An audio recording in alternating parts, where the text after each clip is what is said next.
today. 'Cause there ain't no doubt I love this land. God bless the USA.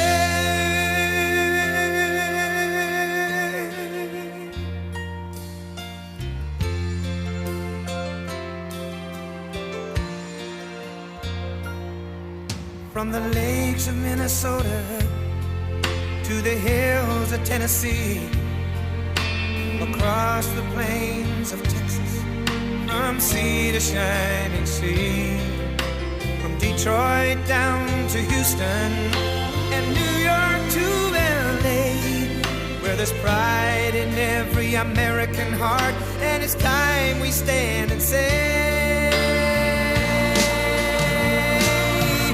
that I'm proud to be an American, where at least I know I'm free, and I won't forget the men who died, who gave that right to me, and I gladly stand up next to you and defend her still today, 'cause there ain't no doubt I love this land.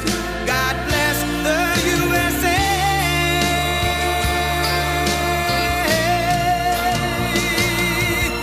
And I'm proud to be an American, where at least I know I'm free, and I won't forget the men who died, who gave that right to me, and I gladly stand up next to you and defend her still today, 'cause there ain't no doubt I love this land. God bless the USA.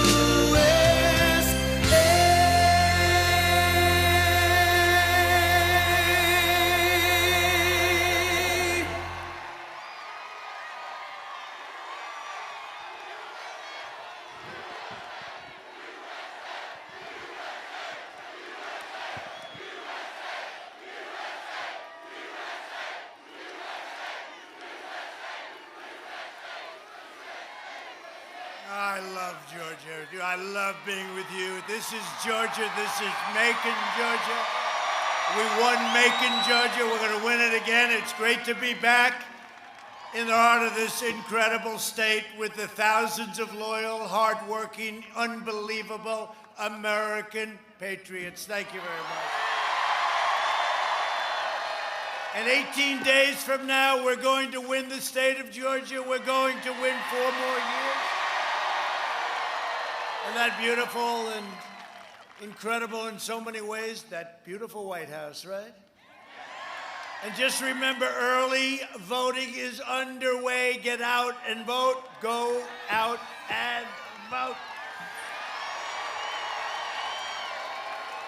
So we're running against perhaps the worst candidate in the history of presidential politics. Can you believe this? Did you watch last night? I mean, give me a break. But actually, I wish he was a good candidate, because it actually puts more pressure on you running against a guy like this. Sleepy Joe Biden is the living embodiment of the corrupt political class that enriched itself while draining the economic life and soul from our country. You know what's happened? You know very well in Georgia what happened. For the last 47 years, Joe Biden shipped away your jobs, shut down your factories, threw open your borders, and ravaged our cities while sacrificing American blood and treasure in endless and ridiculous foreign wars. In places you've never even heard of before. How ridiculous. He's a servant of the wealthy donors, globalists, and special interests who got rich bleeding America dry. And by the way, I could call these guys, every one of them would give me millions. I'm president. I called heads of Wall Street firms. I'd say, hey, do me a favor. Could you give me $5 million? Every single one. I can't do that, though, because you know what? If I do that, I got to do things for them, and I don't want to do, I want to do what's right. I could raise more money. I could raise more money. I'd be the world's greatest fundraiser, but I just don't want to do it, because then they call you and you sort of say, hey, you know, they treated me good. I got to treat them good. I know you don't think that's the way the system works, but that's the way the system, I guess, works, unfortunately. But it doesn't work that way for me. In 2016, you voted to fire this corrupt and decrepit political establishment, and you elected an outsider as president to finally put America first. And we've learned over the last couple of months, Joe Biden is a corrupt politician. He's a corrupt politician. And the Biden family is a criminal enterprise. Frankly, it makes crooked Hillary Clinton look like an amateur. Now, whoever saw anything like this? He goes to China, the kid is followed like a vacuum cleaner. He follows and follows and follows. And unfortunately, it sounds like he left his laptop behind, or they have thousands.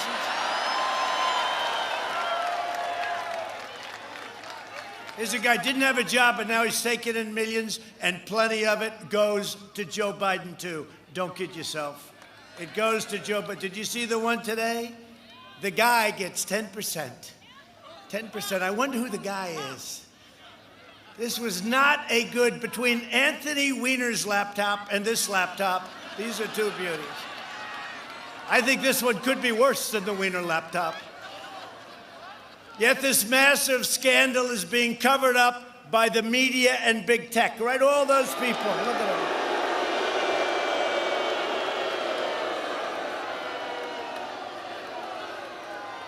So here we have, think of it. Here we have the biggest scandal going on anywhere in the world, the corruption of Joe Biden and the Biden family. And he's interviewed last night by Stephanopoulos on NBC, and they don't even ask him the question about it. No, think of it. They don't even ask him a question like, you know, like, how come your son got $3.5 million from Moscow, right? From Moscow. Russia. Because they were the ones involved with Russia, it turns out, not me. It was the opposite. But why did your son get $3.5 million from the wife of the mayor of Moscow? Think of it. Think of it. A little question like that. Remember, Chris Wallace said, oh, well, you shouldn't ask him that question. Why is that, Chris? Tell me. He's no Mike. He's no Mike. Chris is no Mike. But then the other one, how about this? $1 billion, get rid of the prosecutor. Otherwise, you don't get the $1 billion from the United States. But that's turning out to be peanuts compared to what we're finding now. Now he wants $10 million from China to make an introduction. Would anybody here take $10 million to introduce somebody to your father? I'd do it, Dad. I'd do it for $10 million. I'd love to introduce. I would do it, Pop, and he'd want me to do it. $10 million, Dad, please. Ah, I had a great father. I'm not just running against Biden and that corrupt family. I'm running against the left-wing corrupt media, and we're running against big tech.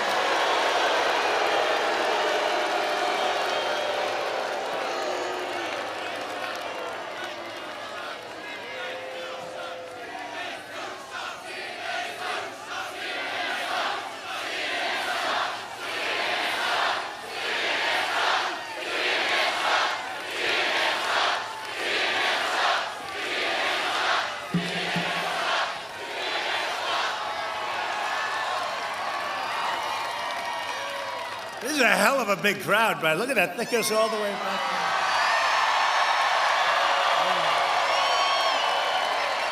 there. But, you know, the media, they never show it. You ever notice? You go home.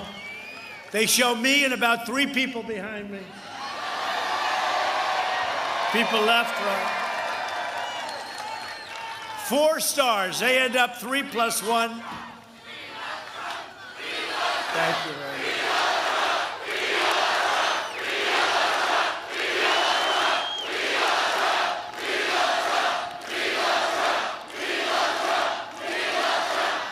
You know, it's very interesting. I love that, but no politician, I believe, has ever heard that chant. Really. We love somebody. No, think of it. Reagan, I love Reagan. He was a wonderful guy. You never heard the chant, we love Reagan. You never heard that. This started a few weeks ago, and it's amazing. And I appreciate it very much. I do. I appreciate it.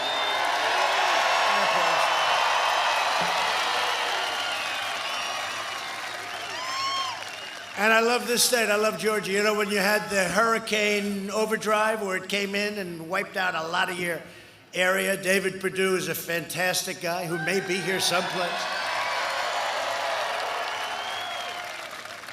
But David Perdue called me. He said, you got to do me a favor. You got to help us with our farmers. And we gave them a hell of a lot of money. We helped. They got wiped out by a hurricane. You know, you don't hit too many hurricanes, right? But this was a big monster that hit Florida, hit a lot of different areas, hit Alabama. We took care of Alabama. We took care of Georgia. We took care of Georgia. Took care of our farmers. I'll never forget, I came here and I stood, and I was with 32 farmers. All of them got hit hard. And one of them said, sir, I was a week away from having the best crop I've ever had, and it got ripped apart, just ripped apart. It wasn't his fault, and we took care of him. We took care of all of them, okay? And it made me feel good. It made me feel good. Great people. And they never asked for anything. They just want a level playing field. That's all they ever wanted. And I raised, by the way, $28 billion. Thank you, China, because they targeted our farmers. $12 billion, and then the next year, $16 billion. Frankly, you did better without even working, if you want to know the truth. Came from China. And we did a hell of a job, and those farmers are all happy today, but they were targeted by China. We got $28 billion in tariffs, and we gave it to your farmers, and everybody's doing just fine today, right?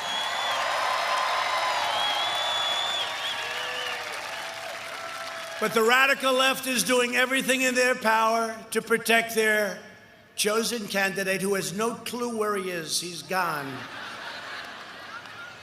They've nothing but disdain for you and for your values and the values of Georgia. I know Georgia very well.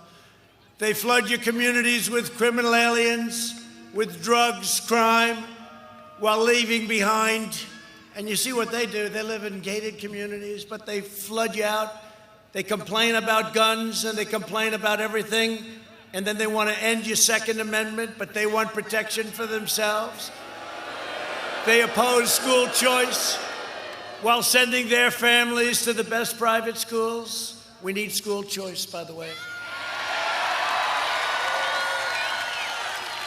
They demonize our great, and you know, you see this. Hello, look how beautiful. So beautiful.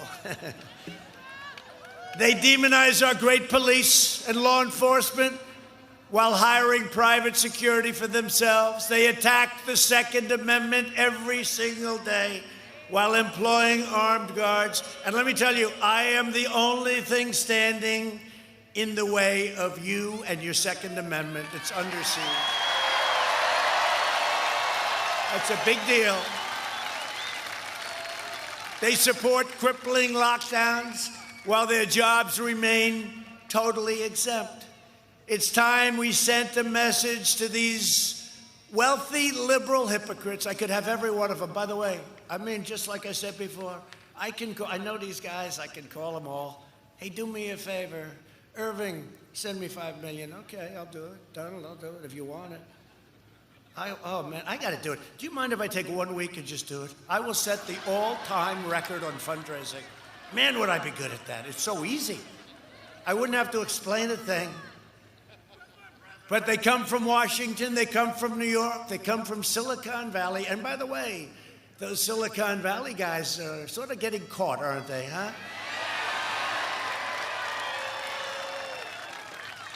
Section 230, I'm sure most of you don't know what that means. Section 230. These guys, they're given powers, they're given rights by Washington, and then they claim free speech, right? They claim, but they're giving an exemption. They're given a total exemption, and they can't abuse that power. And there's a lot of things going on right now, and a lot of your people are looking. We have some of those people here, your great congressmen, senators, and we'll be introducing them in a second, but they're looking very hard at Section 230. On Election Day, you can send a message that the fake news media right there, boy, there are a lot of them. Look at that, it looks like the Academy Awards.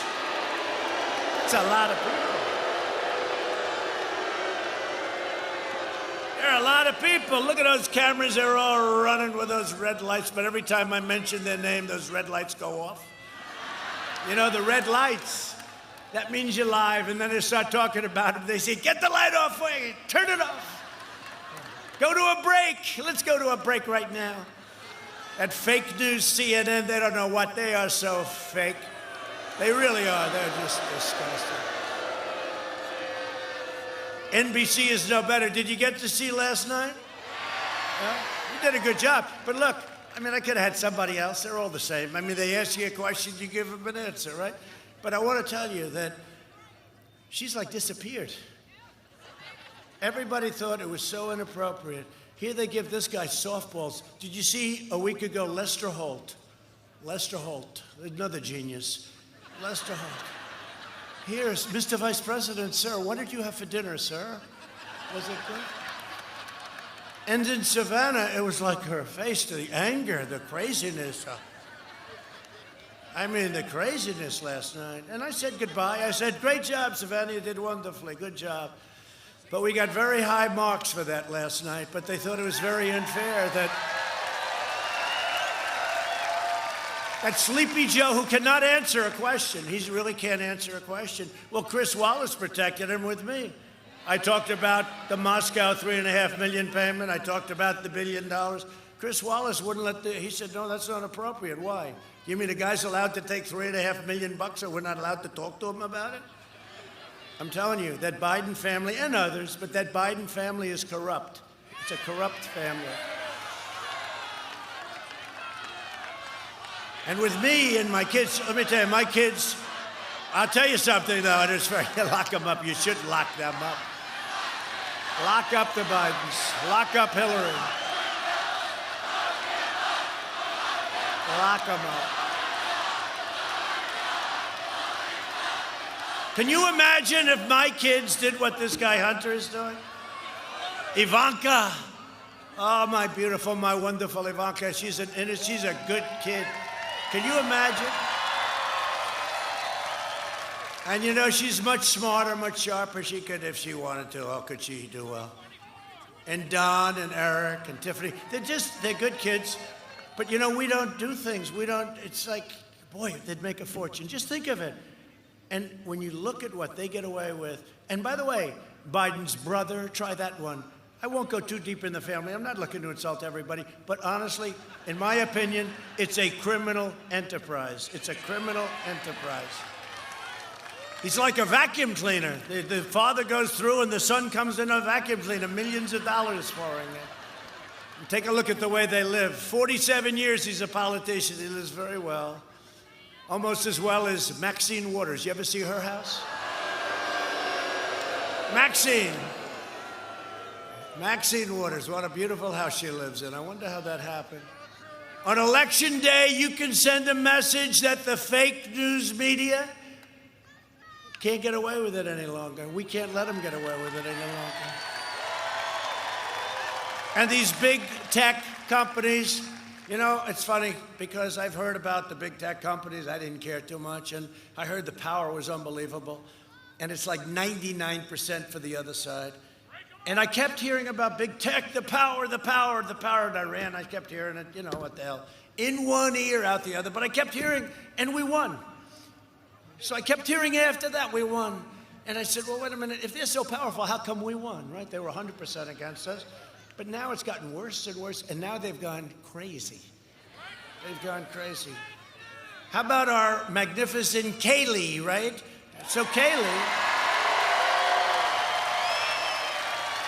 I don't know what the word would be, I guess suspended, but they suspended her account because she posted an article from the New York Post, which is one of the largest papers in the country, which, by the way, I want to thank them.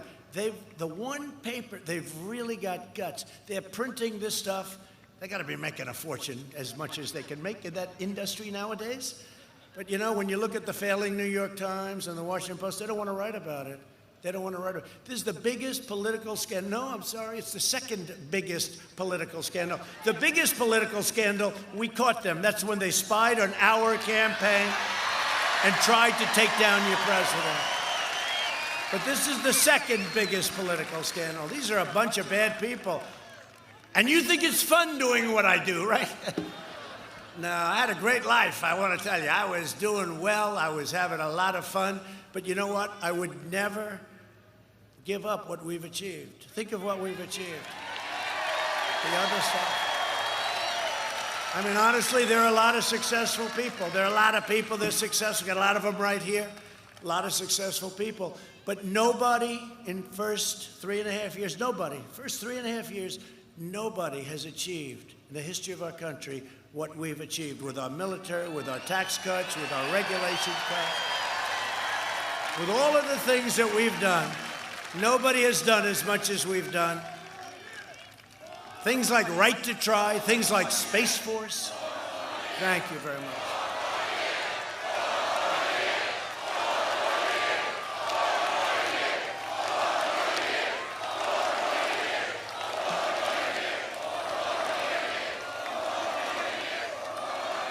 You know, I always get them. I said, turn the cameras, turn the cameras. So we just left Florida. We had a crowd that was like this. It was massive. It went on forever. I said, turn the cameras, show the crowd. They don't realize it's actually good for them because it's exciting. It's like being at a Florida State, Florida, Ohio State, if you want to say. It's a massive football game. You know, before we had to socially distance, we have all these empty seats, right? You'll be back very soon. You'll be back very soon. But. And then, of course, Georgia. Not bad, you're doing okay. But, and who's the greatest of them all from Georgia? Who's the greatest of them all from Georgia? Herschel. By the way, how good was Herschel Walker, right?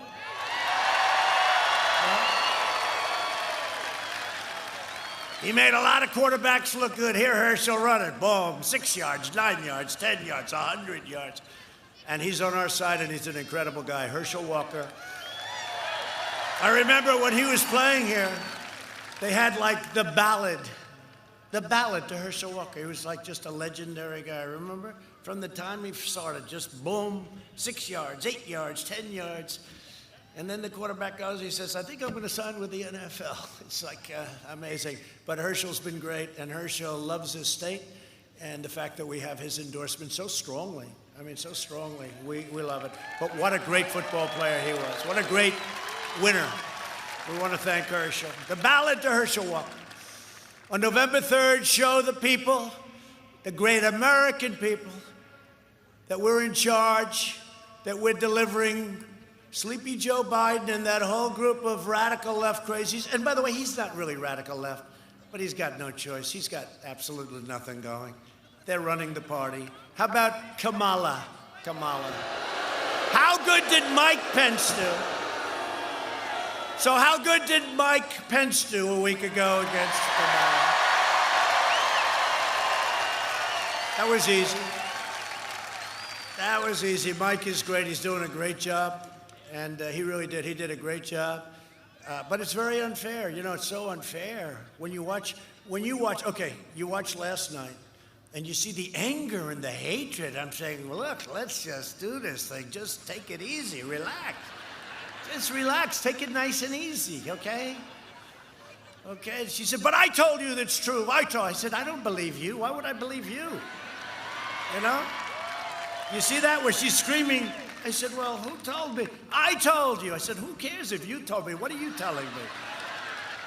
But we got very high marks. But compare that. Could you imagine if Joe Biden was treated like Savannah Guthrie treated us? Not me. It's us.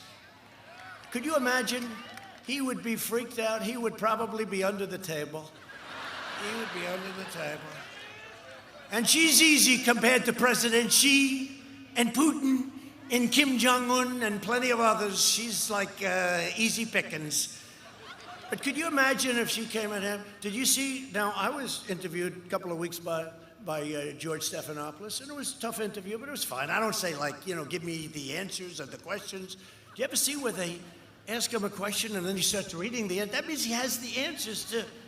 I never saw anything like what's going on in my entire life. They asked, how about, did you see that a week ago where it said, move it up a little closer, I can't read the damn answer. This is the fake news. I've been saying it. I am so proud of the fact that I've exposed these people for what they are. I'm telling you. It's true. Look at all that equipment. It's millions of dollars worth of equipment.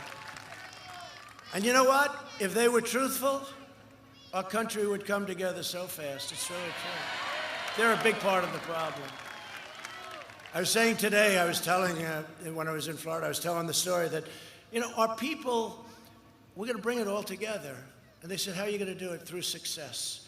Because we were ready. We had the most successful economy we've ever had. We never had an economy. African American, Hispanic American, Asian American, women, people with high school diplomas, people without high school diplomas, people from MIT, top of their class, geniuses, physicists, chemical engineers. Everybody was doing better than they've ever done. And then we had the plague sent to us by China. We're not going to forget that. We're not going to forget that. We're not going to forget it, and they know we're not going to forget it. They know it damn well that we're not going to forget it. And now we closed it down. We saved millions of lives. They don't say that, you know. We're at over 200,000. That's terrible. But compared to other nations, it's amazing what we've been able to do. But we saved millions. It was supposed to be 2.2 million lives, right? And we saved millions of lives, and now we're rebuilding it back, and our economy is setting records. What we're doing is setting records. But if I don't sound like a typical Washington politician, it's because I'm not a politician. And if I don't always play by the rules of the Washington establishment, and it would make, it would make my life a lot easier, to be honest. I know how to play those rules. Remember they used to say, and I used to play the game about acting presidential. I'm a smart guy. We're a lot of smart people here. I'm smart. And I always said it's much easier to be presidential than to do what I do, right? Remember? And I said, I'm more presidential if I wanted to be, but I got to get things done. I don't have enough time. There's so many stupid things that happen with bad deals, stupid deals, bad trade deals. But do you remember I used to go, and it would have fun, but I'd used to go and I'd imitate a president who's playing presidential. That's so easy compared to what we do. What we do is much more difficult. I said, I can be more presidential than any president in our history, with the possible exception of Abraham Lincoln when he wore the hat. That was tough to beat. That was tough to beat. But you remember I'd do it. We had fun with it. We'd say, ladies and gentlemen of Georgia, this is your president, and it is a great honor to be with you tonight. Things are going very well with our country. Our military is building. And, you know, so I could do that, and, you know, within about 3 minutes, everybody would pick up and they'd say, let's get the hell out of here. This guy's... No, we're doing a great job. We're renegotiating these horrible trade deals. We're bringing our people back home. Our soldiers are great heroes. Because I was elected to fight for you, and I fight harder for you than any president has ever fought for the people of this country.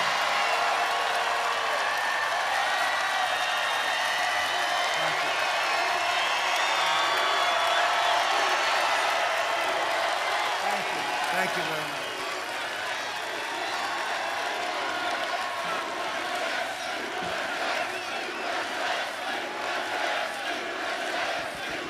Thank you.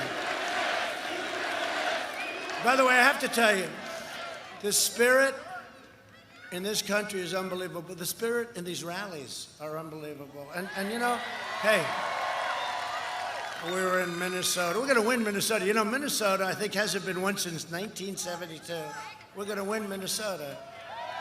We're going to win Minnesota.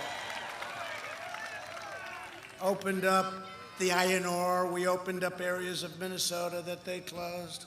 In Maine, Obama took away 5,000 square miles of ocean. Can you believe it? I gave it back to the people of Maine. We're doing things that nobody's ever thought about doing, ever done. We went into, you take a look at Minneapolis. The place was burning down. The National Guard goes in. 30 minutes, would you say? Remember, they formed that beautiful scene. After watching this for a week and a half, and we want to do it with Portland. Portland would be so easy. Wise guys. They're just wise guys. These are wise guys in there. You know, you had the one guy who killed somebody in the street. Took him 3 days to arrest. I sent in the U.S. Marshals, you know? 15 minutes later, it was over. I said, why hasn't that guy been, they all knew who, they were putting his picture up. I said, why hasn't he been arrested? Well, sir, they haven't. I said, really? You got another day?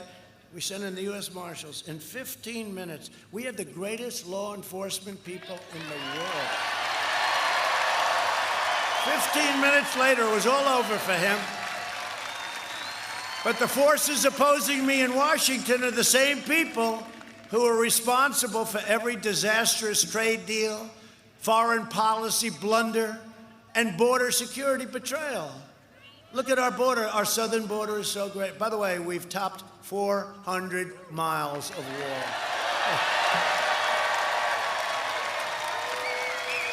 Building 10 miles a week. It'll be finished very soon. But it's had an incredible impact. Our border has never been as good. We got rid of catch and release, all the stuff that everybody said would be impossible, but it's been incredible. And Mexico is paying for the wall. You do know that, okay? They like to say, now finally they say, okay, he's building the wall. But Mexico's not paying for it. No, Mexico is paying for it. They know that, but they don't like to say it. No, we're doing some incredible things. This is the most important election in the history of our country. And I used to, even 2-3 months ago, say, well, you know, this is like very important, but 2016 was important. This is more important. This is more. And you know, success will bring us together, as I was saying, but you know what else is going to bring us together? A victory, because they're just going to finally say, let's just give up. They're going to say, these people can't be beaten. They're going to say, these people can't be beaten. And many of them were so happy. 2 weeks ago, they heard Trump tested positive. They were so happy. And then I got out, like right away. Here I am, like a long time. I could have done.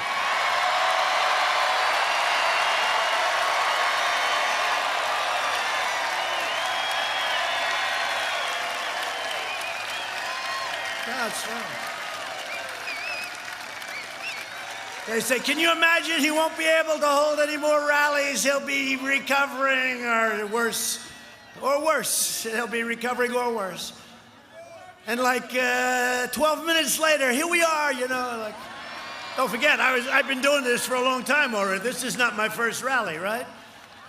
But all these rallies are like this. The spirit in this country is unbelievable. And that's what we have. And even the fake news admits we have more enthusiasm than any candidate in the history of this country.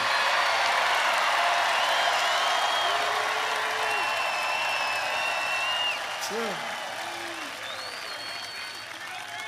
And he has less enthusiasm, in my opinion, than any candidate. I think he's the weakest candidate in the history of presidential politics. I really mean it. Now, with all of that being said, they have a corrupt media, they have big tech, they have all of this stuff. It's a very powerful party.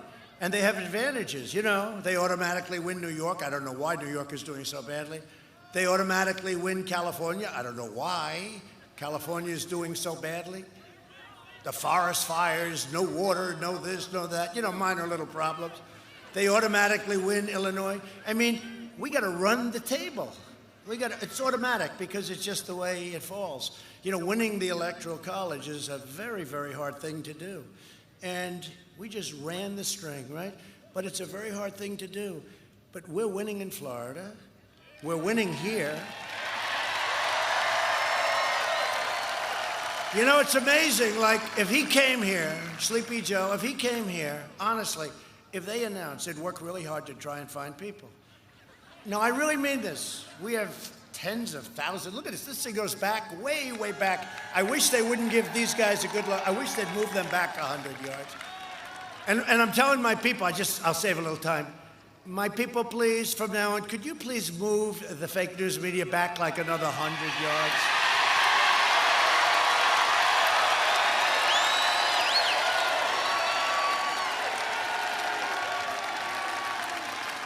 I hope you're listening, too.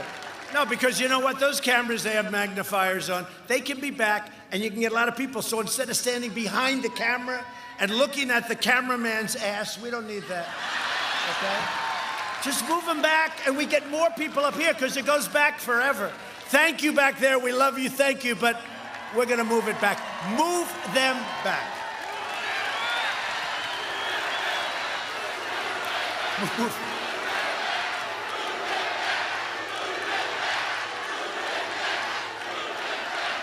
This can only happen in Georgia.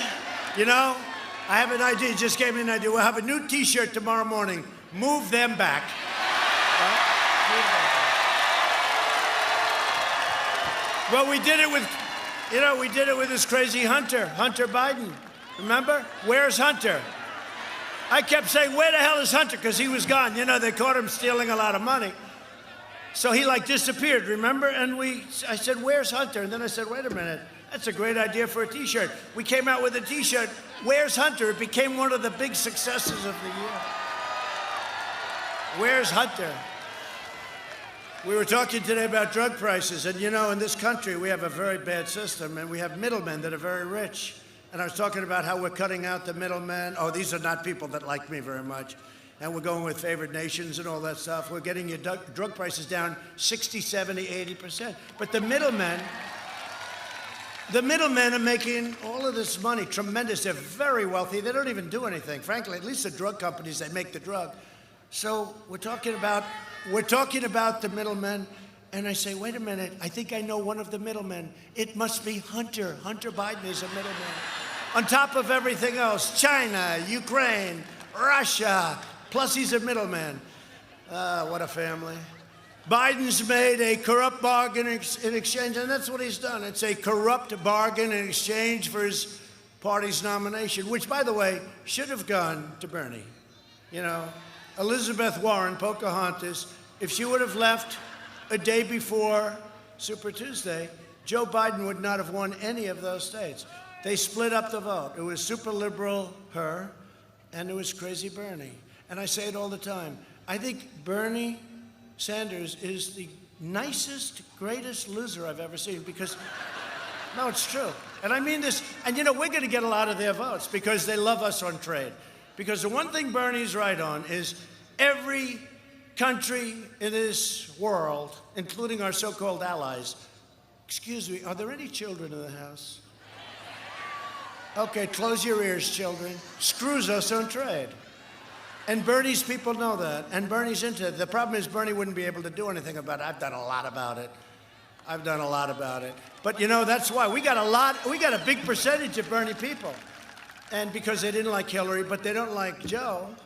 And we're going to get a lot of Bernie people, so I have to be nice to Bernie. But I consider him a really good loser, because he loses with such, he's so nice about it. He loses. I mean, what she did to him was bad, but this was in a way worse, because all Elizabeth Warren had to do was leave the campaign, didn't even have to endorse him, and he would have gotten votes, and he would have won every single state on Super Tuesday. And that didn't happen. And so now we have a guy with a little bit larger base, but no energy. Here we would have had somebody with a smaller base, but with tremendous energy, but not as much energy as we do, and we have a big base, so I like that either. A long, complex story, but what the hell? I have nothing but time, right? What the hell? In exchange for his party's nomination, he's handed control, and you know that, in exchange to the socialists and the Marxists and the far-left lunatics. If he wins, the radical left will be running this country. They're addicted to power, and God help our country if that happens. I really mean it. You'll never make a comeback. It'll be a large-scale version of Venezuela. I've been saying that for a year, but I've never meant it like I mean it now.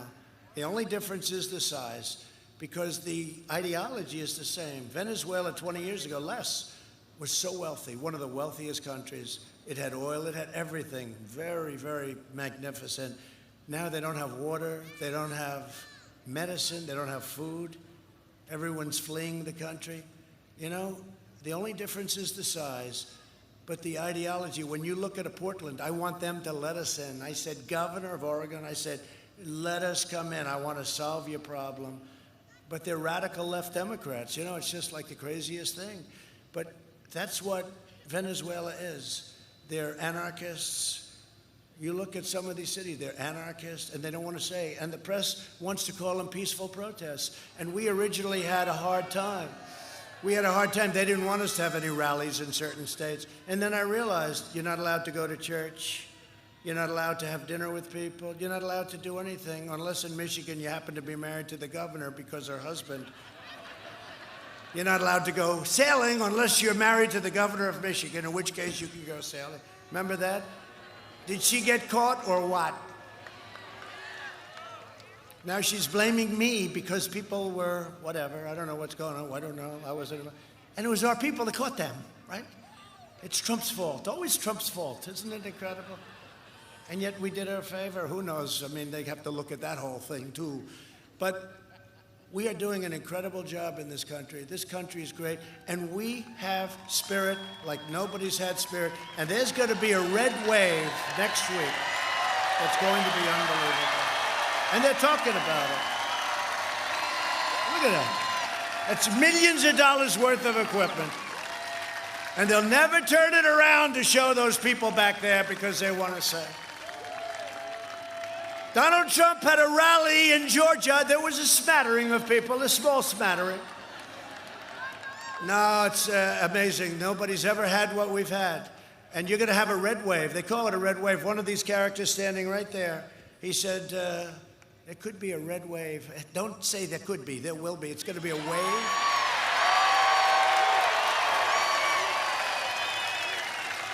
And they don't want to go the phony, unsolicited ballot.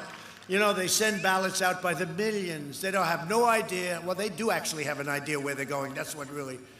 But we say, who's sending them? Where are they going? Who's getting them? Who's delivering them? Who's signing them? What the hell are they doing? And then if you say that, they go, he's not for freedom. He's not for freedom. And they know better than you do. It's a big con job. So we have to be very, very careful with the ballots because they find ballots in a garbage can last week. Military ballots that had the name Trump on them, and they're in a garbage can. They found 50,000 ballots from Ohio. They find them from North Carolina, dumped in a river. They find them, I think, 500,000 ballots in Virginia. They were incorrect. They're printing them wrong. They had one little problem on one set of ballots, thousands and thousands. They forgot to put the name of Donald Trump on the ballot. Other than that, the ballot was quite good, okay? No, this is serious, and I'm being serious about this.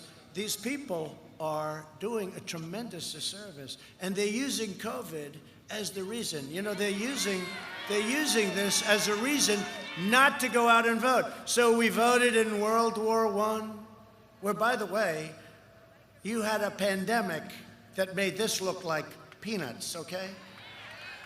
World War I. They voted in World War I. They voted in World War II.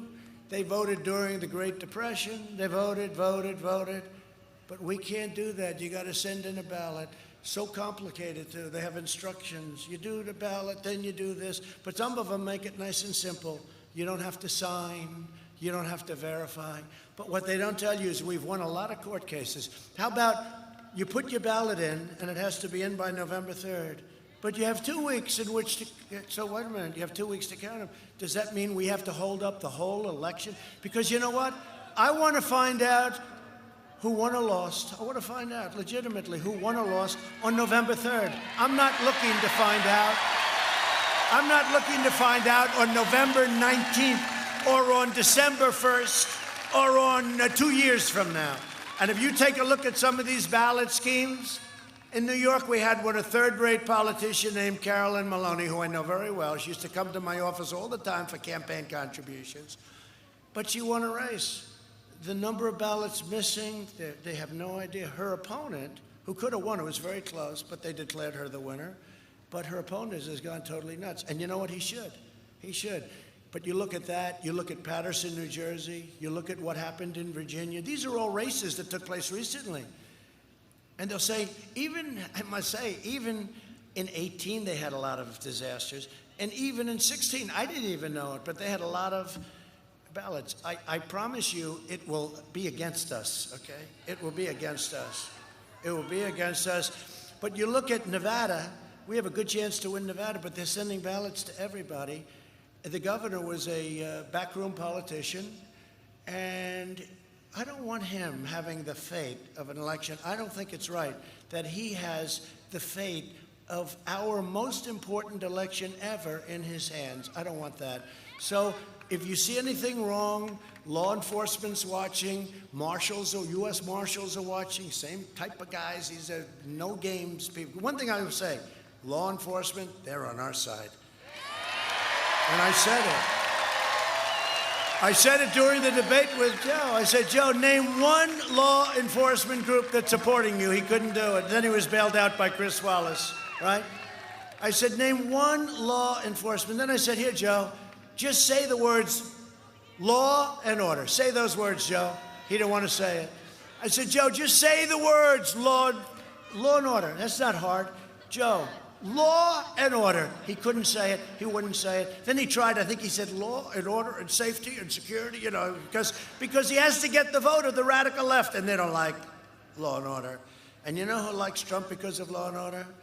The suburban women. We've gone over it. I keep hearing, because they want law and order. And I go, oh, look at that. Thank you. Same thing happened 4 years ago. Same thing. They said, women will not vote for Trump. Women will not. Then the election's over. They said, man, the women really came out and voted for Trump, right? But suburban women. They keep saying suburban women. And I got rid of a regulation that would have destroyed the value of your homes, okay? And would have made your homes very unsafe. With low-income housing being built all over the place, right next to your house, I terminated it. And even my people, they said, sir, you don't have to terminate. We can make it much weaker. I said, no, you don't understand. I want it terminated, and I terminated it. Suburban women, please. Thank you very much. Thank you. No, I heard they like my policy, but they don't like my personality. I said, they don't care about my personality. They want to be safe, and they want to keep their American dream. They don't care about my personality, which I think is okay.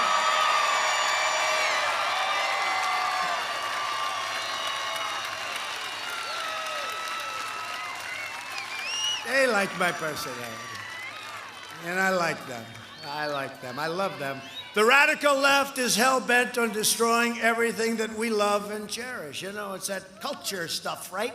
Cancel culture. They want cancel culture. They want to get rid of our great heroes from the past. They want to get rid of our history. They want to get rid of our culture, right? I was at Mount Rushmore. They want to blow Mount Rushmore up. I said to our great governor of South Dakota, Christy, I said, Christy, it's never happening. Christy, don't worry about it. She said, you don't have to, we don't even need your help on this one. It was so beautiful, Mount Rushmore. They want to blow it up. I said, not going to happen. None of that stuff is going to happen. But I will tell you, a few months ago, if I weren't your president, you would have had the Jefferson Memorial, the Lincoln Memorial. How about Lincoln? They want to attack even Lincoln. He's probably looking down and he's saying, what the hell did I do? I was on their side, I think, right? What did I do? They want to attack the Lincoln. If I wasn't your president, they would have attacked the Jefferson Memorial. And I stopped it. I stopped a lot of things. I also saved your Second Amendment, by the way. They want to punish the middle class, expunge every last trace of traditional values, and replace the American dream with a socialist nightmare. The Democrat Party has gone crazy, but they have contempt for America. They have contempt for the United States. And I don't think Biden does, but Biden has no power. He's gone. He's gone. Up here, he's gone. The Republican Party is proud of America. We're proud of America. We love America. We celebrate American values, American history, and American culture. And we're working to deliver a truly extraordinary American future. But I want the Republican Party to get tougher, because the Republican Party, they're very good people, but they're not tough enough in terms of our values and what we stand for. They let these other people, these lunatics, get away with things like You can't spy on a campaign. You can't try and take over a duly elected president of the United States and get caught. And when you get caught, you have to suffer the consequences. It's very simple. Joe Biden and the Democrat socialists will kill your jobs, dismantle your police departments, and you see that going all over with Seattle and all. And by the way, Seattle, so they knew we were going in the following day. So the night before, they raised their hands and they left. Okay, very simple. I said, that's it. Whether they like us in there or not, we're going in. They took over a big piece of the city, and they weren't going to do anything. They knew we were going in. And so the night before, they said, you know, these are little facts that I give you just to give you, because that's the way it works. They're supposed to ask us, the governors are supposed to ask us. But these radical left, you know, if you look at Republican-run states and cities, they're doing phenomenally well, never done better. But if you look at these radical left, look at what happened to my beautiful New York since I left. 3.5 years, it was doing great, and I left. I'm not saying because, but maybe it is, but I left. I came to Washington. What's happened to New York, what they've done to that incredible city and state is so sad. Look at Chicago. Look at what's going on there. Look at what's going on. Atlanta. Look at Atlanta. It's so sad what's going on. And these are radical left, no bail, no cash bail, no nothing. I mean, you kill somebody, no problem, no problem. They're going to have to get their act together. They're going to have to get their act together, because we're not going to put up with it much longer. They want to dissolve your borders, release criminal aliens, raise your taxes. And by the way, I'm cutting your taxes big. Biden, this guy. No, Biden wants to substantially raise your taxes. And then he says, well, I'm only talking about people. I said, no, no, no. He wants to terminate the tax cuts that we gave you. So that's $2,000. And then you look at the energy cuts, and you look at the child tax credit, and you look, it's $1,000 each. And you look at all, it's $7,000, $8,000, $9,000 a family. Well, if you're going to terminate it, that means that's $9,000. Well, I don't know about that. You know, then he pulls out a piece of paper and he starts reading it out of his. Did you see that he did that yesterday? He pulled out a piece of paper because he couldn't remember any of the numbers. He pulls out, and George Stephanopoulos is sitting there watching this. He didn't treat me as nice, you know, so I did him 2 weeks ago, too. And he was okay, he was fine. You know, it is what it is, right? He's going to ask me a question, right? You know the expression? He asks you a question, I give him an answer. That's all you can do, right? You can't do any better than that. But they were nasty, you know, pretty nasty. And not terrible, but pretty. And last night she was out of line. I mean, in my opinion. She was out of line. It's like, as I said, just relax, take it nice and easy. But when you watch the one the week before, it's just so, it's such a difference. The beauty is the people of our country get it. They're smart. They get it. They get it. They get it better than NBC owned by Comcast, C-O-N. I'd call it Comcast. You know, it used to be Com. They spend a fortune on public relations, and I come along and call them Comcast all the time. It's a con job. They want to confiscate your guns, drive God from the public square, and abolish the suburbs. That's what they want to do. To defend our Constitution from this madness, I proudly nominated Judge Amy Coney Barrett to the United States Supreme Court.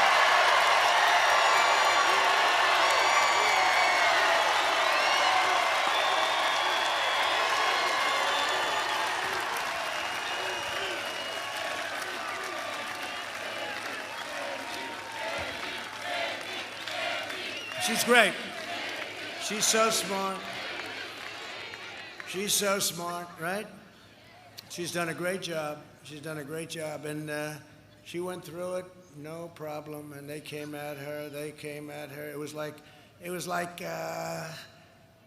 your Atlanta team when they were good a couple of years ago. How the hell did they lose that Super Bowl? Could you? How the hell did that happen? I keep thinking, man, if you own that team or you worked for that team, that was a long shot. But, you know, it's one of those things. But that was like that team playing a high school football team, right? She was so much more talented than those people that were trying to embarrass her. And she was cool as hell. The coolest was, do you have notes? Do you have notes? Right? A blank. No. She doesn't need to write down notes. I don't have notes either, right? So.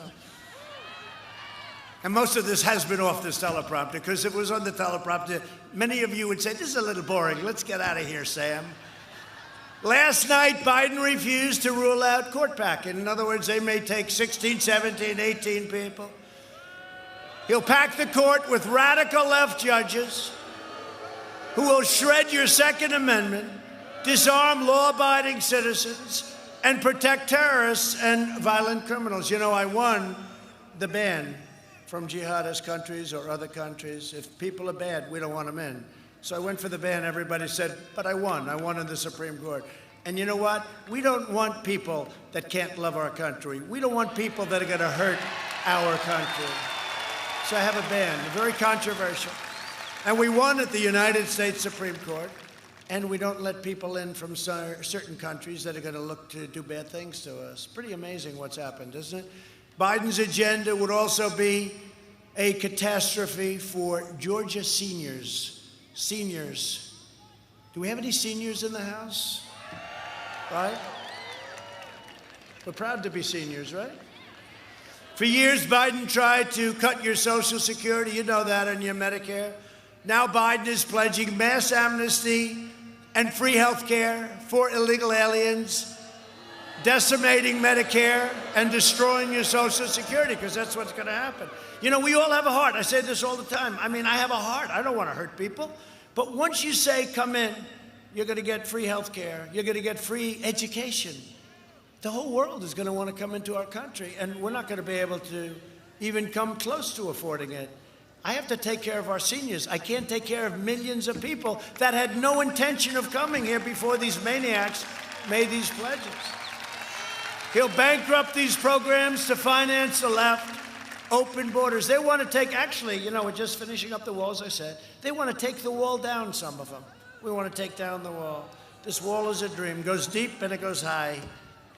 A lot of bad people aren't coming in because of that. They want to take it down, many of them. While I'm president, no one will touch your Medicare. No one will touch your Social Security. Under my leadership, we're delivering a safe vaccine and a rapid recovery. I love the recovery because here I am. I mean, that's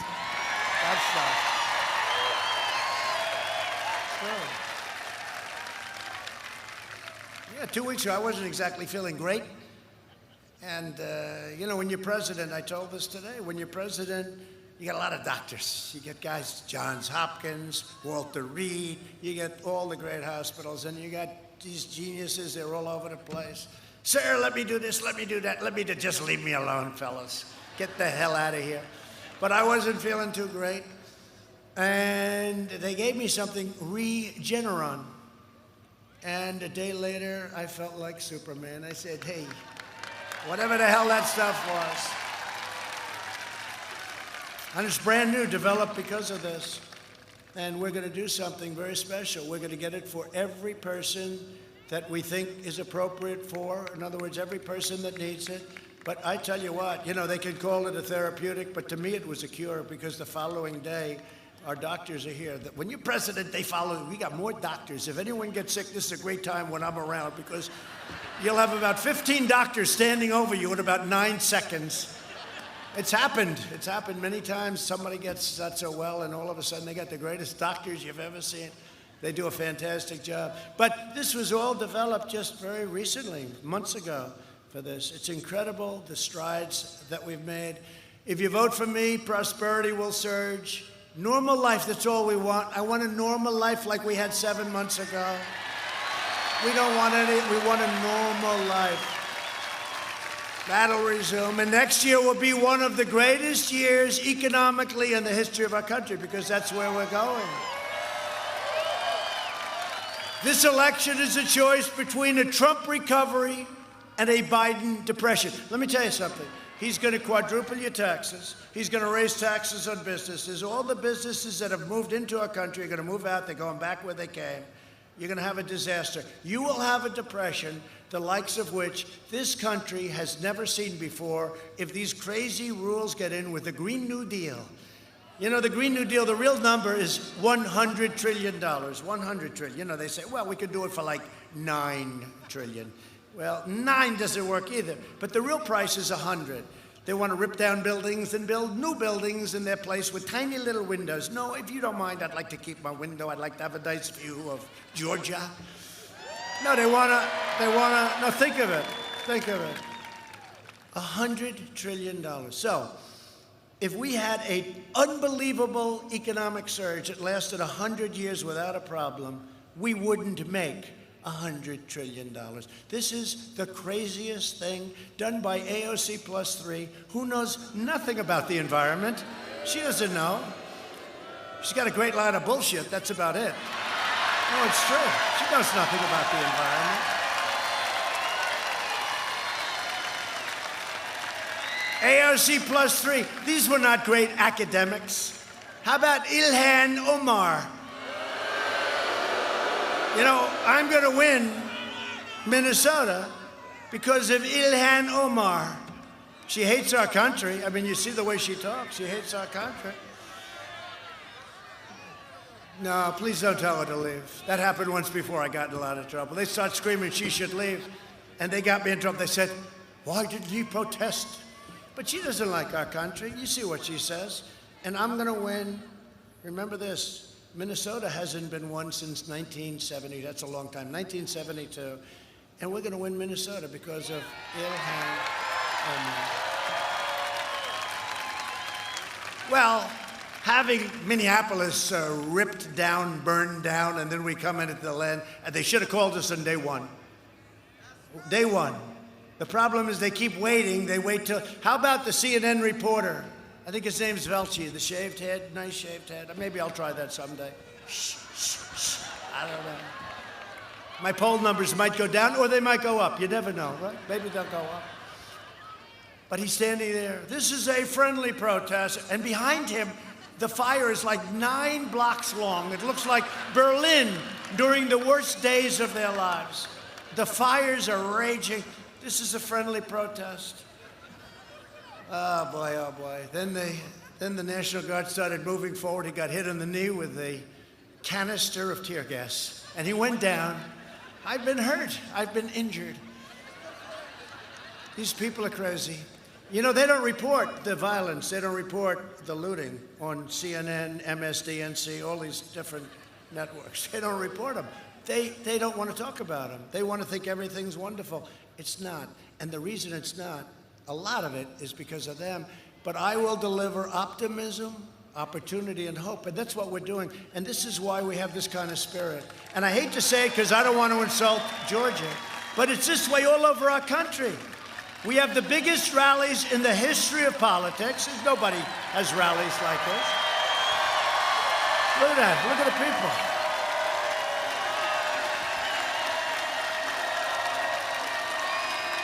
Now look, I mean, you can't see this. This goes all the way back, so you can't even see how far back. I can't even see the end of it. We have the greatest enthusiasm, the biggest crowds in the history of politics. And they don't talk about them. They'll say, yes, there were a smattering of people. That's true.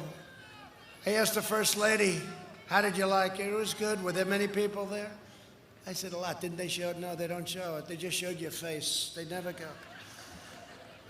She said, but I could hear it, you know? When you go to a Georgia football game when they're doing well, you can't imitate thousands and thousands of people with hundreds of people. I mean, Biden had a rally today, like 13 people showed up, and they don't talk about it. They say, Biden is here. The one guy actually made a mistake. He called him Sleepy Joe. He's an announcer. That guy's job is good. But Vice President Biden is here today. He's making a speech on the environment. He has no idea what he's talking. They don't say that there's nobody there. You know, he's got the circles, right? The circles. Do you ever see it? He's got like 5 circles. And he goes there, and people are standing. And the reason that, and the circles, not only are they big, although I love the artistry because the guy really does a nice job. You know, I'm into that stuff. It's very neat, very round, beautiful, solid. I mean, it would be impossible to catch anything if you're in one of those circles because you're so far away. It's like, But I never joke about it. I mean, I don't think it's necessary for Sleepy Joe to constantly, he walks onto a stage, the people are, number one, there's no people there. And the few people that are there are like, 50 yards away? And the mask is always so large, it's like covers the whole thing. I shouldn't joke because you know what? Running against the worst candidate in the history of presidential politics puts pressure on me. Could you imagine if I lose my whole life? What am I going to do? I'm going to say, I lost to the worst candidate in the history of politics. I'm not going to feel so good. Maybe I'll have to leave the country. I don't know. Biden will deliver pessimism, poverty, and decline. Our nation will decline very seriously. And again, he's been doing this for 47 years. He said, why didn't Trump move faster? Well, when I put in the ban on China, because they were heavily infected, and then Europe shortly thereafter, Biden called me xenophobic. I said, tell me what it means, Joe. Please tell me. I want you to know. He was unable to define it. They wrote it down, xenophobic. And he called me a racist, I think, because it was so early. Now time goes by, and he said, he should have done it earlier. He should have done it earlier. But he was months behind me, remember? He thought it was terrible that we closed down to China. And Fauci said, and he said very nicely, he said, Trump saved thousands of lives by making that decision. And to be honest, I was like just about the only one that wanted to do it. Joe Biden would terminate our recovery, delay the vaccine, prolong the pandemic, and annihilate Georgia's economy. And you're doing a great job, and you have a governor that's working hard, and he's doing a great job. I don't even know if he's here, but he's working hard, and he's doing a great job. We're going to find out. And you've got a great first lady. And we're working to safely reopen their schools. Reopen the schools. Get those schools open all over our country. It's so bad. Barron, right? Barron tested positive, my son. I said, are you okay? Yeah, I'm okay. Like about 2 seconds later, how's he doing? Oh, he's okay now, sir. Because they have a great immune system, I guess. Who the hell knows? I mean, they have an immune system. 99.9 something percent, right? They're young and they're strong. I mean, for this particular disease, the flu, they have problems with young children. Real problems, real death problems. But for this, it's 99.99 something. I mean, it's like incredible. But no, Barron tested positive. The First Lady's doing great. She's doing great. Doing a great job. And she didn't do the Regeneron thing. She did it the old-fashioned way. She's got better. But Barron, Barron, young kid, healthy kid, but he tested positive. And by the time I got to speak to the doctor the next time, it was like, how's he doing, doc? He's okay now, sir. He's gone. I said, it's gone that quick? But this is what happens. And then you're immune. It could be a long time. Yeah, Barron, everyone loves Barron. Do you think he's tall enough? He's a tall, young guy. But he's doing good. But, it's an amazing thing, the children. That's why they have to get back to school. We have to protect our seniors very much. We have to protect our seniors, and that's what we're doing. But we have to protect our seniors. We have to protect certain groups, especially our seniors where they have a heart problem or they have a diabetes problem. But we got to get our businesses open. Now, in your case, your governor was very early. He did a great job. But you look at what's happened. You look at what's happened in New York. You look at what's happening in Michigan. We won the case. The court ruled it was unconstitutional. She was keeping everybody like in prison, except her husband. She was keeping everybody. No, she was keeping everybody in prison. Pennsylvania, they got to open the state. We're going to do well in Pennsylvania, too, by the way. Watch. North Carolina, we have Mark Meadows here, by the way, from North Carolina, our great chief of staff. Where's Mark? Our great chief of staff. He's working. He said, boy, he was a very successful congressman, and he's been doing a fantastic job. Where's Mark? He's doing a great job. Is it an easy job, Mark? No problem. But Biden will close your classrooms, and you know that. He actually said the other day he'll follow science. So that means if Fauci says close it up, he's going to close up the country. It's not going to happen. It's not going to happen. And if you look at the numbers are great, and we're going to go over that. He wants to throw your children out of the school, close up your schools, and shut down your workplace. And we're now setting records for employment, unemployment. We're setting all sorts of records economically. Europe, which has imposed punishing, horrible, really strong lockdowns, is now experiencing a massive surge in cases. You know, the fake news would say, well, look at Europe. I said, we're doing better than Europe, but now Europe is exploding. And they'll be okay, but they're exploding. Biden's plan will crush America. My plan will crush the virus, and America will be stronger than ever before.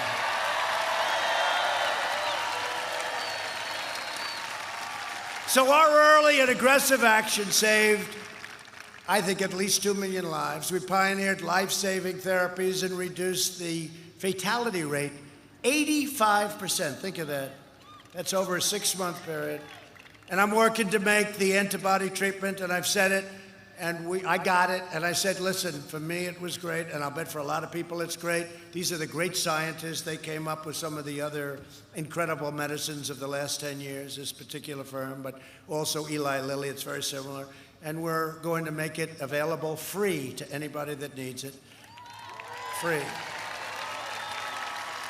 Should be getting the final approvals very soon. By the way, I'm getting approvals from the FDA that people would have taken 3 years to get, and those vaccines are coming out. But it's political, even that. I could have had them faster, but we had a little action. Nobody wanted me to get the approval before the election. And you know what? I'm not thinking about the election. I'm thinking about saving lives. The hell with the election. Thinking about saving lives. So that got a little political. Through Operation Warp Speed, we will have 100 million vaccine doses before the end of the year, and maybe substantially before that. The vaccine will end the pandemic once and for all, and they hate it when I say it. You got the vaccine? It's really looking great. Numerous companies, Johnson & Johnson, Moderna, Pfizer, great. Others too, many companies, all of them, they're great. But you know what? Without the vaccine, it's ending too. We're rounding the turn. It's ending without the vaccine. But the vaccine's going to make it go quicker. Let's get rid of it. We want to get it the hell out of here. So we're joined tonight by a man who I am so proud that I gave a very early endorsement to, and I did it because of David Perdue.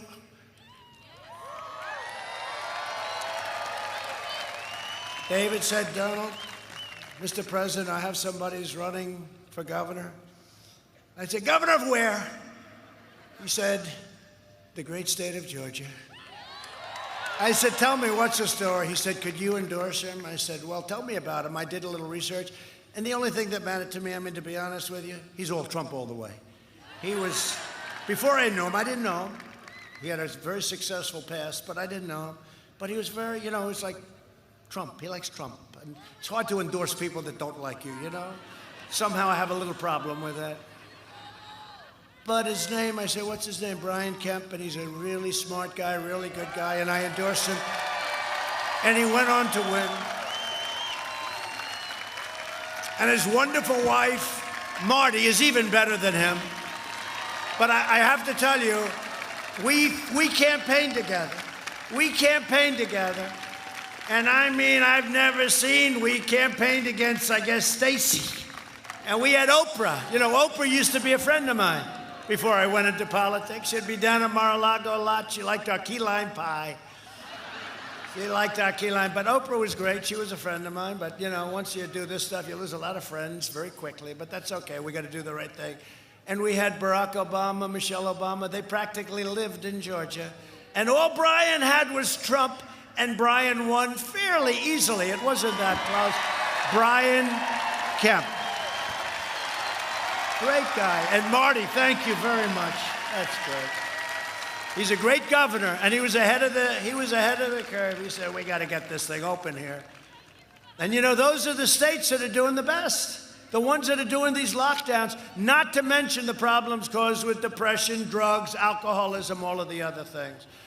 So I just want to thank Brian and Marty, and it's great, and you're doing good. How am I doing, by the way, Brian? Are we going to win it? Because if we're not, I'll tell you what, I'm going to take my endorsement away from him if I don't. No, you're doing a great job as governor. Thank you very much. Brian Kemp. Thank you, everybody.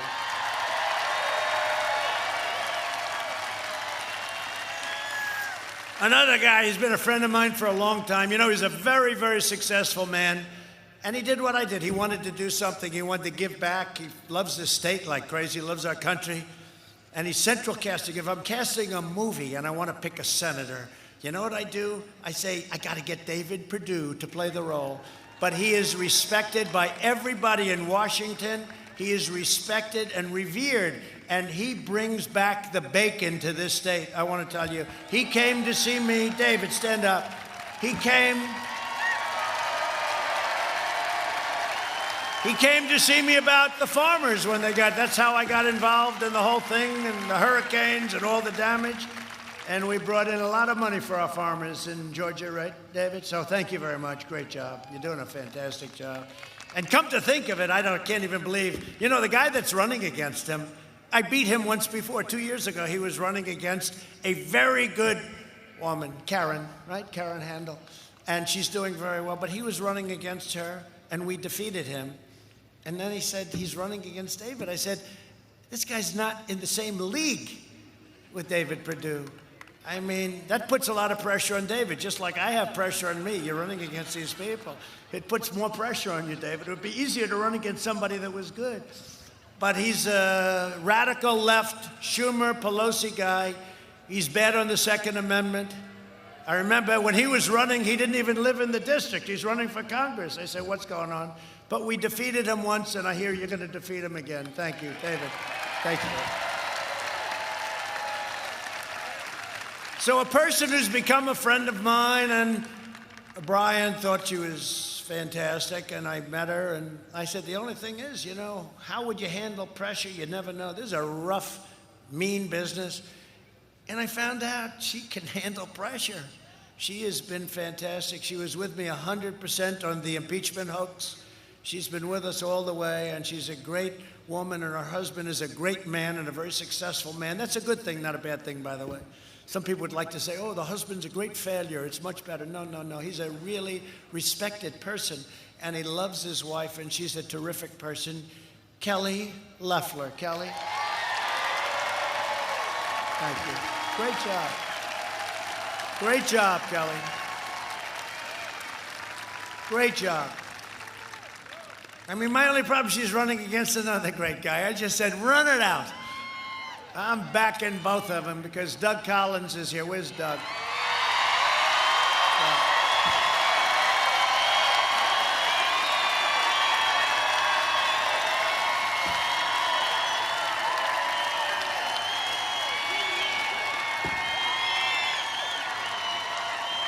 Boy, am I in a lousy position. I like them both. I love them both. He's been unbelievable with the impeachment hoax and everything else. He's a warrior. She's a warrior. But you know what I like? They're both going to the polls. They're going to bring their people with them. And you know who the biggest winner is going to be? Trump. Because everybody that votes for both of them is going to vote for me. But honestly, regardless of what happens, they're both going to be winners because whoever doesn't officially win is going to have an unbelievable future, and I'm going to make sure of it because these are two incredible people. Okay? You. And I mean it.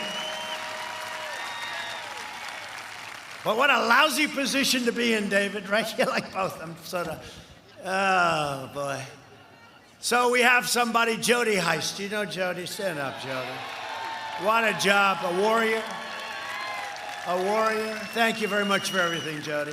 Jody's only leading his district by about 5,000 points, so we don't have to worry too much. We don't have to spend too much time. You're doing a great job, Jody. We appreciate it very much. Barry Loudermilk. Barry, thank you very much. Great job. Great job. These are warriors. These are incredible people. Rick Allen. Rick, thank you. Thank you. And another one who wanted, you know, a guy, he knows more about the farming industry. You know, when I was picking the Secretary of Agriculture, they had all these political people come in. I said, do you know anything about farms? No, sir, I don't, but I'm a quick learner. I said, oh, that's great. You know, I'm interviewing these people. And I went through about 9 of them, and so far, I didn't have any guy. I said, do you know what corn looks like? Do you know anything? No, some of them had absolutely zero. I said, have you ever been to a farm? No, sir, but I'm willing to learn. I said, oh, this is what I want. And then I meet this guy named Sonny Perdue. Somebody said, right? And Sonny came. I remember that meeting so much. And Sonny came into my office. And by the way, David called and Sonny called also about Brian, right? You know that, Brian, both of them. But he comes into my office, and I'm telling you, to this day, I learned more about farming in that 45-minute meeting than I learned ever in my life. I learned it all from you, and you have done a great job, and you've delivered $28 billion, and I hear another $13 billion is coming to our farmers. Right? He loves our farmers. He's been great. He's been an incredible Secretary of Agriculture. Stand up again, Sonny. Come on. They like you.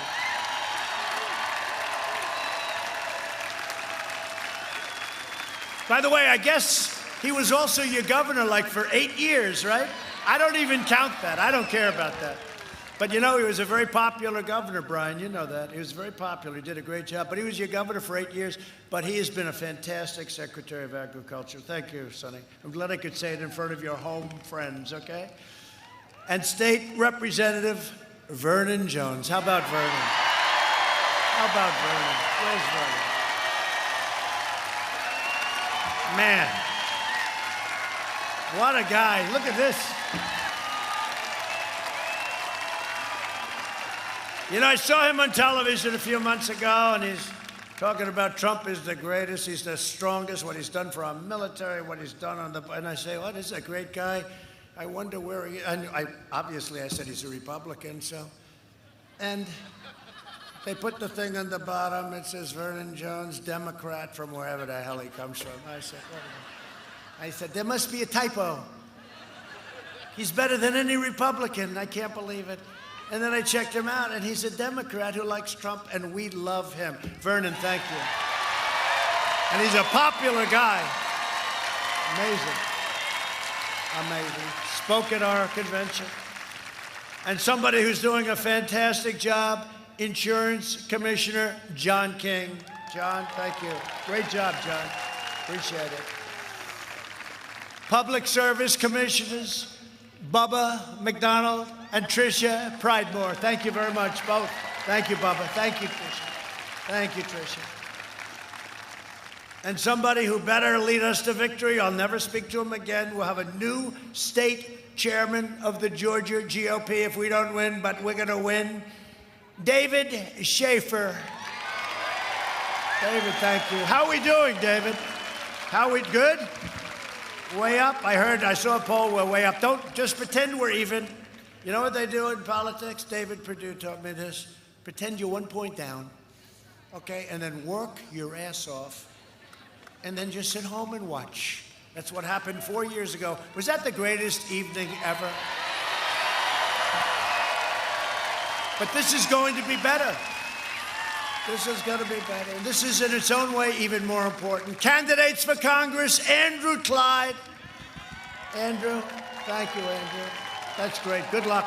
I heard you're doing really well. And somebody that I just think is fantastic. This one, I never, ever want to have her as my enemy. Marjorie Taylor Greene. Where is she? She is so unbelievable. You are so unbelievable. Thank you. And I looked at some poll numbers. You're really up. But just pretend you're 1 point down, please, okay? But you're doing great. They love you. Thank you very much. Congratulations. Great job. And finally, Angela Stanton King. Angela, great. It's going to be another great victory.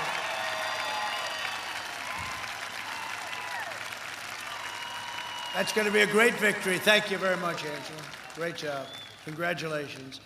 And last but not least, we have a woman that won us the state of Michigan, Ronna McDaniel. You know, Ronna she was the chair of Michigan. And she kept bringing me back and back and back. And I said, who is this woman? And then we won Michigan, which had, and by the way, we're up in Michigan. It was just announced. We have a lot of car companies moving into Michigan, and they've moved in. Thank you. Thank you. She's done a fantastic job. Now, when it came time to pick the head of the Republican National Committee, I said, who is that woman in Michigan that kept getting me back there? Every week I'd get a call. Sir, you have to come back. You can win Michigan. I said, Michigan hasn't been won in 38 years. She said, I'm telling you, you're going to win. All right, so I went back and back. And each time I'd say, look, that's it, okay? That's it. You know, it's like a big deal. She said, no, that's okay, sir, that's it. The next day I'd get a call, you have to come back once more. And it was actually my last stop. It was at 1 o'clock in the morning, now actually Election Day. We had 32,000 people show up at 1 in the morning in Grand Rapids, right? Grand Rapids, Michigan. And we ended up winning the state of Michigan, first time in, decades, many decades. And now we're doing well. The poll just came out, we're up in Michigan. You know why? Because they had no car companies, they had no plants, they had no nothing for 44 years.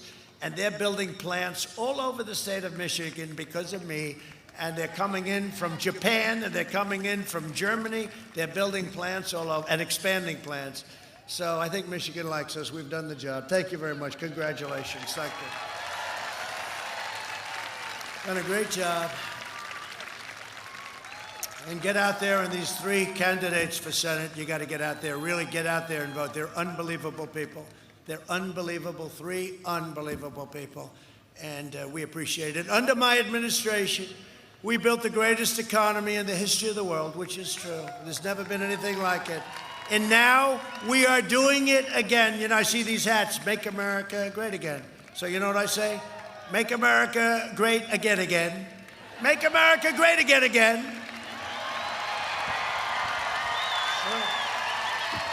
Sure. We had it done, and then the plague came in from China. We're not forgetting that. You watch. We're tariffing the hell out of them. We're getting so much money. We gave it. Our farmers were targeted. We gave it to our farmers, Sonny, so that's fine. In my first 3 years, family income increased by $6,000. Think of that, $6,000 a family. More than 5 times the gains in all 8 years under the Obama-Biden administration. Remember this, and I said it today, I never even thought of it. If they were good, I wouldn't be your president. I wouldn't have run. If they were good, I wouldn't have even run, but they were horrible, so I won. If they were good and I did run, I wouldn't have won because they would have done a good job and I wouldn't have won. They were horrible. They had Ferguson, they had all of the problems in different places. Oakland, they had tremendous. Baltimore, they had tremendous. They had nothing but problems. It was a disaster. And anyway, and the trade deals were the worst. And the Iran deal with $150 billion, we got nothing. And $1.8 billion in cash. African-American income grew 9 times more, 9 times, than it did under Biden and Obama. They called up David today. They said, sir, we have bad news. What's the bad news? Obama's going to start campaigning for Sleepy Joe. I said, is that good or bad? Why is it bad? Because he campaigned harder for Hillary than she did. He was very ineffective as a campaigner to me. I thought he was very ineffective. So I think that's good news. But if you remember, you just remember this. He was a vice president for 8 years to Obama, and Obama refused to endorse him. He wouldn't endorse. You know why? Because he knows he's mentally shot. He's shot. And Obama, look, he's a patriot. And he says, you can't have a guy like this. And then he ended up lucking out because Warren wouldn't get out of the race, and so they were splitting up the vote. And what did he do? He wouldn't do it. It took him forever to make the endorsement, David, right? It took him forever. And finally, because he couldn't believe it. He couldn't believe this guy won. But they said he's going to be campaigning for him. Just remember what I said. He never thought it was possible that he won. And then even after he won, he couldn't do it, but he finally got it done. To bring opportunity, security, fairness, and prosperity to black communities, I recently announced the Platinum Plan, which is a big deal. We will create 3 million new jobs for black Americans, increase access to capital, restore safety to every neighborhood, and we will deliver school choice, which is the most important thing. We're doing that. That's all done. And remember this, and I say this, and some people think it's like a lot, but it's true. They don't challenge me.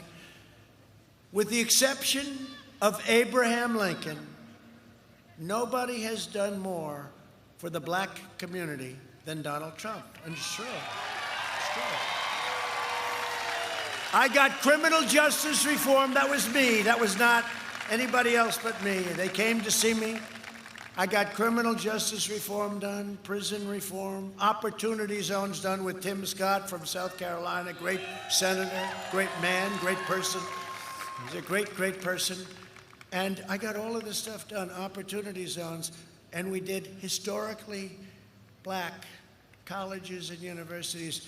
Every year, they would come up, the heads of these colleges and universities, black colleges and universities, really good people. And after the third year, I said, how come you keep coming?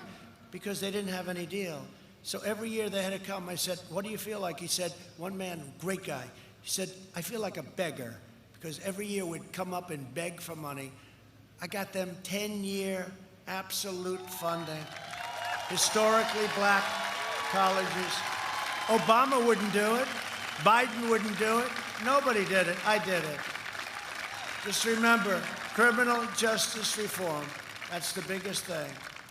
Biden has vowed to ban school choice in charter schools, devastating the black community. We've spent the last 4 years reversing the damage that Joe Biden inflicted over the last 47 years with his stupidity. He backed NAFTA. He backed TPP, which would have been a disaster if I didn't stop it. And China's entry into the World Trade Organization, one of the worst things that's ever happened to our country. For decades, our politicians spent trillions of dollars rebuilding foreign nations, fighting foreign wars, countries that you've never even heard of, and defending foreign borders, but we didn't defend our own borders. But now we're finally protecting our nation, rebuilding our cities, and we are bringing our jobs, our factories, and our troops back home to the USA. About time. About time.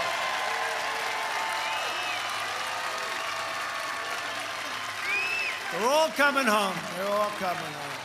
They're all coming home. We invested $2.5 trillion in the U.S. military and launched the first new branch of the United States Armed Forces in 75 years. So necessary, the Space Force, and they helped us get it approved. And for our great veterans, we passed VA choice and VA accountability. And you heard 2 weeks ago, we got a 91% approval rating from our vets. First time this ever happened.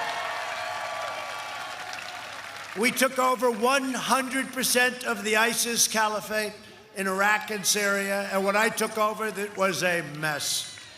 And we killed the leader of ISIS who was trying to reform ISIS. Al-Baghdadi is dead.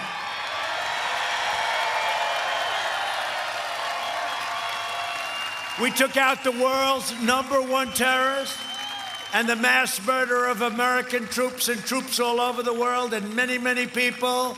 Soleimani is dead. I withdrew from the last administration's disastrous Iran nuclear deal. They spent $150 billion to Iran that they used for terror. $1.8 billion in cash. I terminated. By the way, my first phone call, if we win, will be from the head of Iran saying, let's make a deal. Their economy is in tatters right now. They went down 27% GDP. I've never even heard of such a thing. But you know what? We don't want that. We want them to do fine, but they can never have a nuclear weapon. I recognize the true capital of Israel and opened the American embassy, right? And opened the American embassy in Jerusalem. And it's all built. It's all built. It's all built.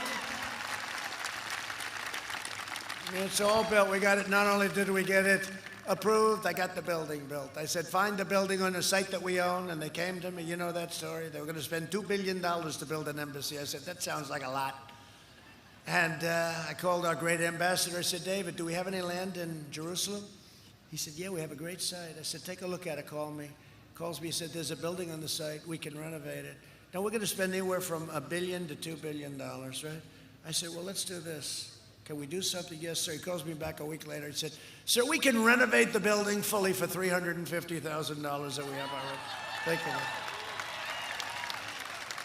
It's the first time in my life, in my business career, I ever did this. I said, David, it's too cheap. It doesn't sound good. Normally, I'd say, let's make it $250,000. I said, David, make it like $500,000 and use Jerusalem stone. I have a friend, Ron Barron, smart guy. He's so proud. He's got Jerusalem stone in his lobby of his office building. And I said, can you get Jerusalem stone? He said, yeah, we're in Jerusalem. I said, that's good. The whole place is Jerusalem stone, and it was cheap as hell, I'll tell you. So we built this building for under $500,000, and it's been open for a long time. And every president for many, many decades has said they were going to do it, and not one of them got it done. And I got it done and got the building built. I also recognized Israeli sovereignty over the Golan Heights. 52 years they were working on that. They were working on it for 52 years. I got it done in about 2.5 hours. And instead of endless war, we are forging peace in the Middle East without blood all over the sand, right? You see what's going on? UAE, Bahrain, and we have countries lined up to sign. The fact is, I did more in 47 months than Sleepy Joe Biden did in 47 years. And now the Democrats are pushing the most far-left agenda ever put forward by a presidential nominee. The Biden plan would destroy Social Security and destroy protections for pre-existing conditions. People with pre-existing conditions are never going to get it. Their plan and this Green New Deal will destroy our country. It's crazy. You know, when I first heard it, I thought they were joking, actually. I thought, oh, not even cows do they want. They don't want cows. I think they gave up on that one, but they didn't really give up. They will never give up.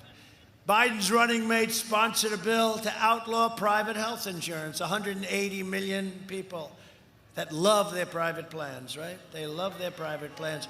Those plans are going to be gone. Biden vowed to terminate our travel bans on jihadist regions and surge refugee admissions 700%, opening the floodgates to radical Islamic terrorism. Your state and your country will be overrun and overwhelmed. We'll have no money, and we will indeed be another Venezuela, very large-scale version. A vote for Republicans is a vote for safe communities, great jobs, and a limitless future for all Americans. It's a vote for the American dream. It's the American dream, and we're going to have it bigger and better than we ever had it before. And in conclusion, over the next 4 years, we will make America into the manufacturing superpower of the world, and we will end our reliance on China once and for all. It's already taking place. We will hire more police, increase penalties for assaults on law enforcement, and we will ban deadly sanctuary cities. We will uphold religious liberty, free speech, and the right to keep and bear arms. Second Amendment. We will strike down terrorists who threaten our citizens, and we will keep America out of these absolutely ridiculous, endless foreign wars. Our troops are coming home. We will maintain America's unrivaled military might, and we will ensure peace through strength. And I want to tell you, we have the greatest weapons, much of it built, ever in the history of any country in the world. We are the envy of China and Russia and North Korea and everybody. And when I came here, one of our most overrated generals in the world told me, one of the most overrated generals, he said, sir, we have no ammunition. And I said, no president should ever, ever hear that. And now we have ammunition like you wouldn't believe, but we have rockets, and we have missiles, and we have tanks, And we have F-35s and all sorts of aircraft, tankers and bombers, and you only hope to God we never have to use it, that's all. But we are the envy of the world. We have rebuilt our military, $2.5 trillion, and we have never had anything like it. So just hope we never have to use it. We will end surprise medical billing, require price transparency, and further reduce the cost of prescription drugs. They'll be coming down 80%, 90%, 70%. We will strongly protect Medicare and Social Security, and we will always protect patients with pre-existing conditions. So important. America will land the first woman on the moon, and the United States will be the first nation to land an astronaut on Mars, and that's moving along rapidly. And we will stop the radical indoctrination of our students and restore patriotic education to our schools.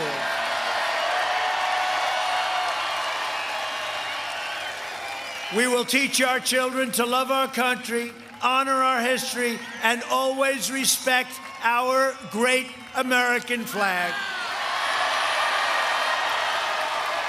And we will live by the timeless words of our national motto, "In God we trust, in God we trust." For years you had a president who apologized for America. Now you have a president who is standing up for America and standing up for the great state of Georgia. I love Georgia.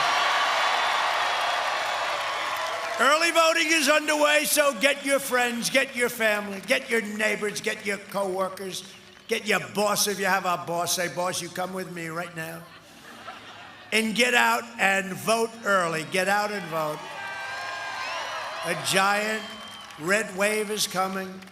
From Atlanta to Augusta, from Savannah to Columbus, and from Marietta to right here in Macon, Georgia. I love Macon. Macon, Georgia. We inherit the legacy of Georgia patriots who gave their blood, sweat, and tears for this beloved nation.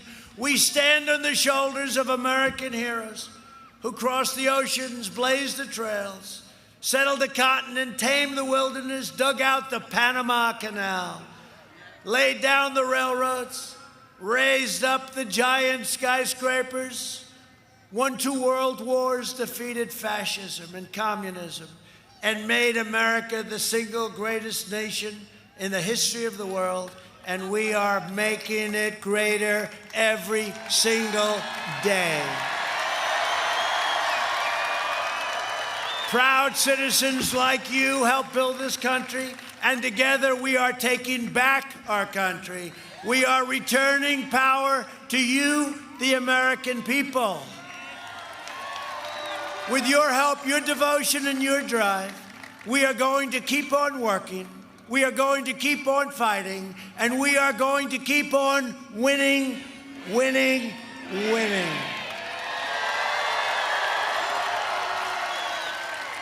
We are one movement, one people, one family, and one glorious nation under God.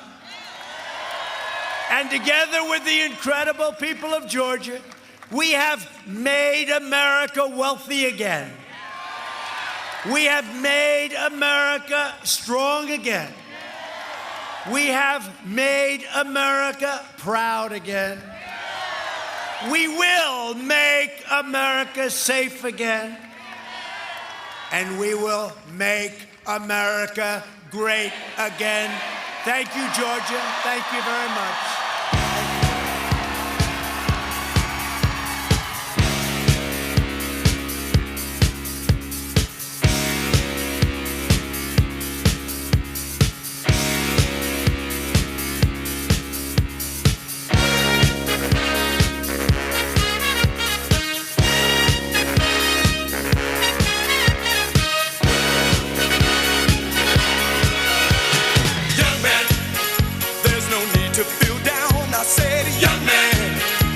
Yourself off the ground, I said, young man, 'cause you're in a new town, there's no need to be unhappy.